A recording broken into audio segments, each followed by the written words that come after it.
आपने कभी सोचा है आखिर क्यों देवी देवताओं को नारियल चढ़ाया जाता है?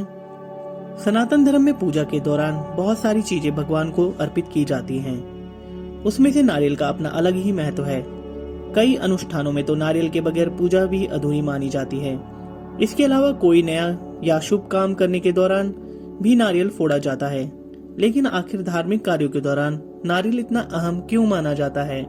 आइए जानते हैं इसके बारे में। नारियल का फल चढ़ाने के पीछे कई तरह की मान्यताएं प्रचलित हैं। कहा जाता है कि भगवान विष्णु पृथ्वी पर अवतरित होते समय माँ लक्ष्मी के साथ नारियल का वृक्ष और कामधेनु दोनों को अपने साथ लाए थे, इसलिए यह भगवान को अति प्रिय है। इसके अलावा कुछ विद्वानों का मत है कि नारियल ही वो कल्प वृक्ष है जिसका जिक्र अक्सर शास्त्रों में मिलता है।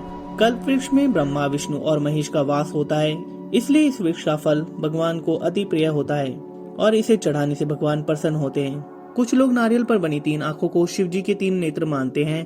कुल मिलाकर नारियल का संबंध देवताओं से जोड़कर देखा जाता है, इसलिए इसे पवित्र माना जाता है और भगवान को अर्पित किया जाता है।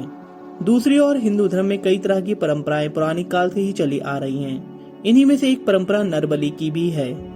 माना जाता है कि पुराने समय में साधक अपनी साधना पूरी करने के लिए और अपनी मनोकामना की पूर्ति के लिए नरबलि देते थे। बाद में इस प्रथा को बंद कर दिया गया और नर की जगह नारियल की बलि दी जाने लगी, क्योंकि नारियल को नर का प्रतीक माना जाता है। इसके ऊपर के बुच को बाल, इसके सख्त हिस्से को खोपड़ी और पानी को रक्त की संज्ञा दी जाती है।